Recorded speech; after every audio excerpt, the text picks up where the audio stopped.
Tuhan bersamamu.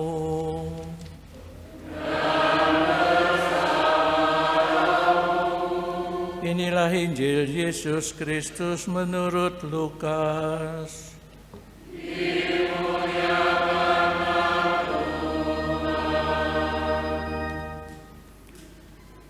Sekali peristiwa, seorang ahli Taurat berdiri hendak mencobai Yesus. Katanya, "Guru, apakah yang harus kulakukan untuk memperoleh hidup yang kekal?" Jawab Yesus kepadanya, "Apa yang tertulis di dalam hukum Taurat? Apa yang kau baca di sana?"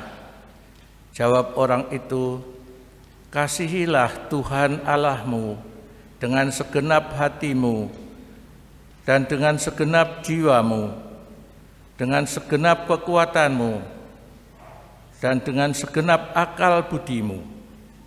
Dan kasihilah sesamamu manusia seperti dirimu sendiri." Kata Yesus kepadanya, "Jawabmu itu benar. Perbuatlah demikian, maka engkau akan hidup." Tetapi untuk membenarkan dirinya, orang itu berkata lagi kepada Yesus, "Dan siapakah sesamaku manusia?" Jawab Yesus, "Adalah seorang yang turun dari Yerusalem ke Yeriko. Ia jatuh ke tangan penyamun-penyamun yang bukan saja merampoknya habis-habisan, tetapi juga memukulinya, dan sesudah itu meninggalkannya setengah mati. Kebetulan ada seorang imam turun melalui jalan itu. Ia melihat orang itu, tetapi melewatinya dari seberang jalan.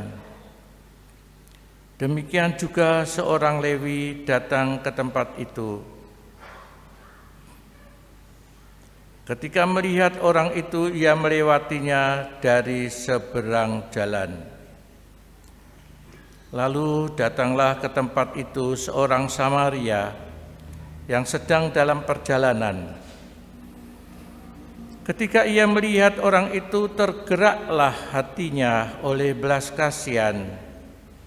Ia pergi kepadanya, lalu membalut luka-lukanya, sesudah menyiraminya dengan minyak dan anggur. Kemudian ia menaikkan orang itu ke atas keledai tunggangannya sendiri, lalu membawanya ke tempat penginapan dan merawatnya. Keesokan harinya ia menyerahkan 2 dinar kepada pemilik penginapan itu, katanya, "Rawatlah dia, dan jika kau belanjakan lebih dari ini, aku akan menggantinya waktu aku kembali." Menurut pendapatmu, siapakah di antara ketiga orang ini adalah sesama manusia dari orang yang jatuh ke tangan penyamun itu? Jawab ahli Taurat itu, "Orang yang telah menunjukkan belas kasihan kepadanya." Kata Yesus kepadanya, "Pergilah dan perbuatlah demikian." Demikianlah sabda Tuhan. Terpujilah Kristus. Bapak dan saudara-saudari semua yang terkasih,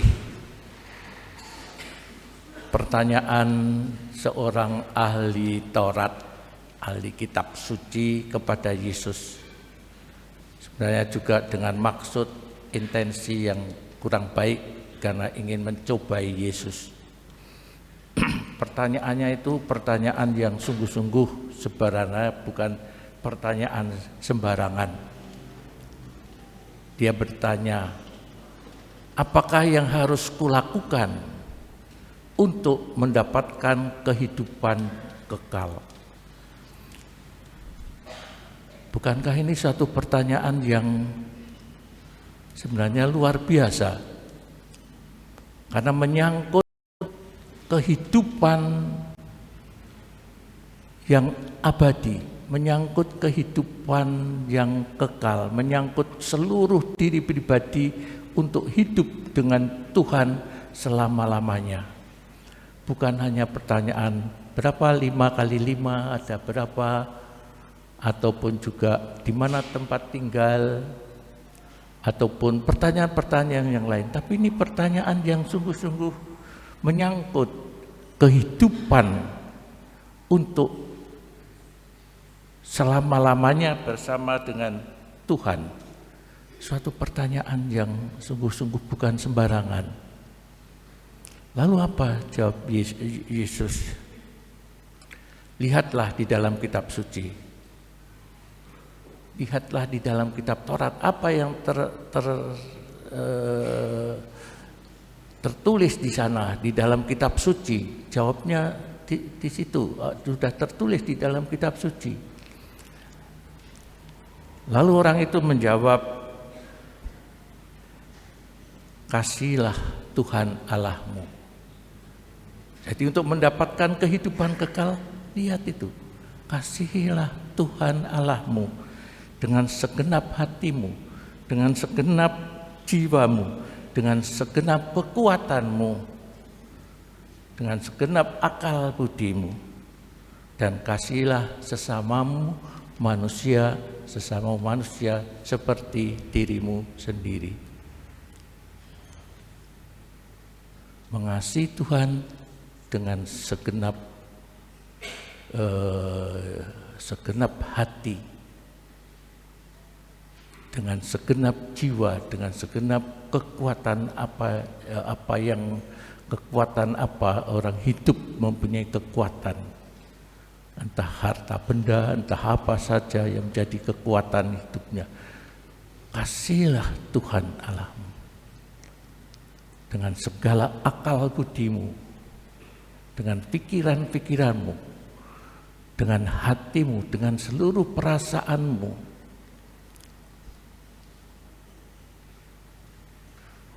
Dan kasihilah sesamamu manusia seperti dirimu sendiri.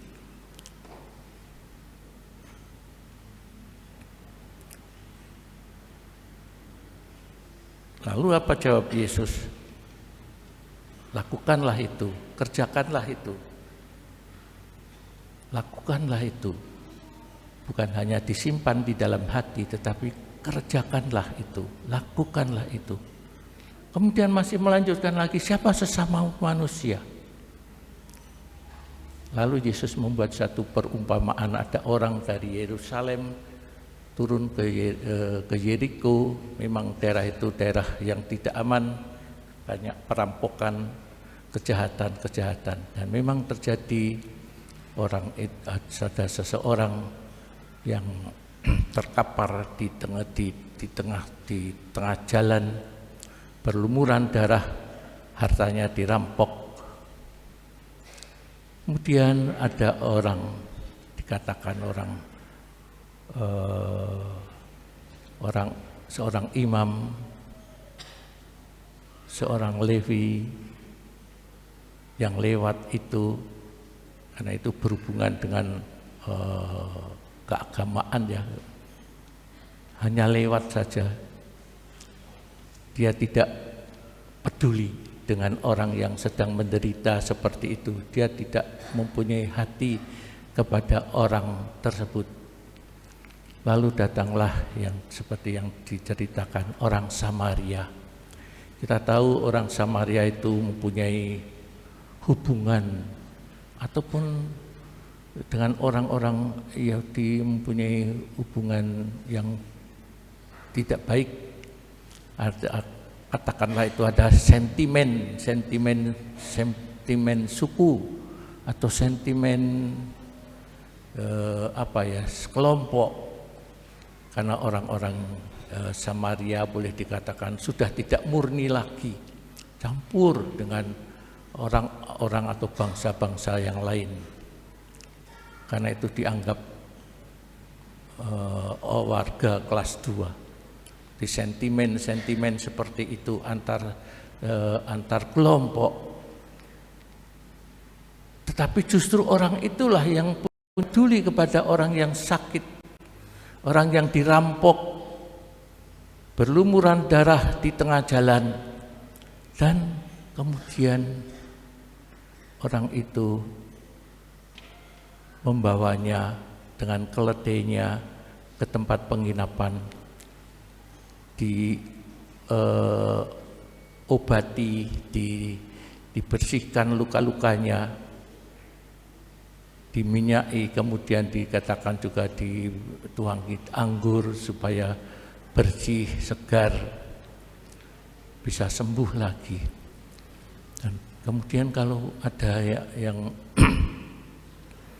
kepada penginapan itu sudah diberikan uang 2 dinar, kalau nanti tidak cukup, nanti kembalinya akan ditambahkan lagi. Siapa di antara orang-orang itu yang merasa sebagai sesamanya? Ya orang yang menaruh belas kasih, orang yang peduli kepada orang tersebut, kepada yang dirampok. Lalu Yesus mengatakan, kerjakanlah itu, lakukanlah itu, pergilah dan perbuatlah demikian. Ibu bapak dan saudara-saudari semua yang terkasih, kita hidup di dalam satu lingkungan, di lingkungan, bahkan lingkungan itu disebutkan sebagai paguyuban.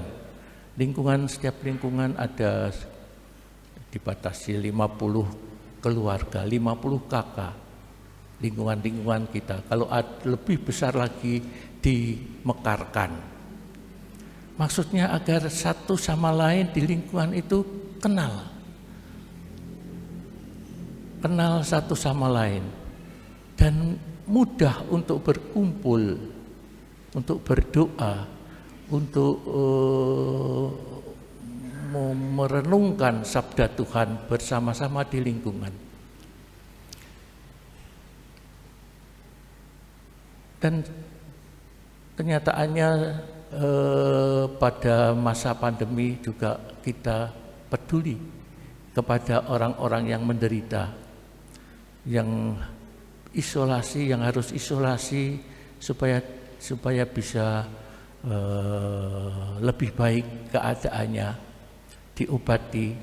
Tetangga-tetangganya di situ saling membantu, meringankan, atau ikut menyembuhkan, ikut mengobati. Saya kira ini juga menjadi semangat seperti ini tadi. Ibu bapak dan saudara-saudari semua, apalagi kita sudah dipanggil di dalam persekutuan orang beriman. Kita sudah menjadi anggota gereja karena baptis, dan katakanlah itu juga sebenarnya panggilan gereja itu adalah juga sakramen, tanda kehadiran Allah untuk menyelamatkan. Seperti kalau orang dibaptis dengan air, aku membaptis engkau dalam nama Bapa, Putra dan Roh Kudus, dituangi air. Itulah tanda yang membersihkan dari dosa-dosanya. Menjadi anggota gereja, memperoleh kehidupan ilahi yang baru, iman yang akan Tuhan Yesus. Gereja, kelompok, lingkungan itu pun juga sakramen. Lingkungan, mungkin baik kita sadari ini, gereja adalah sakramen, tanda yang kelihatan, tanda yang tampak. Orang-orangnya itu kelihatan, tanda yang nampak. Tanda apa? Tanda kehadiran Allah. Tanda kehadiran Allah di dalam kehidupan gereja, di dalam lingkungan itu, di dalam paguyuban. Karena diistilahkan itu paguyuban, bukan suatu organisasi tapi paguyuban. Kalau dulu Monsinyur Sugio Pranoto membuat, namanya dulu kring ya, kring sana, kring 1, kring 2, kring 3, supaya umat itu juga tidak terpisah dengan masyarakatnya, membuat satu kelompok yang tertutup, tidak, tetapi agar menjadi tanda kehadiran Allah di tengah-tengah masyarakat itu, supaya peduli kalau ada yang menderita, kalau ada yang apa sajalah yang menjadi keprihatinan ataupun menjadi masalah-masalah dalam masyarakat itu, ikut ambil bagian. Itu tandanya mengasihi sesama, itu tandanya juga percaya akan kehadiran Allah. Ibu bapak dan saudara-saudari semua yang terkasih, marilah kita bersama-sama merenungkan panggilan kita sebagai umat yang percaya akan Yesus, yang dipanggil untuk mewartakan kasih-Nya, kepeduliannya, kasih-Nya kepada kita, supaya dengan demikian juga kita dapat menjadi sakramen yang menyucikan, yang menguduskan hidup bersama di dalam masyarakat kita. Marilah sejenak kita renungkan sabda Tuhan ini di dalam hati kita masing-masing.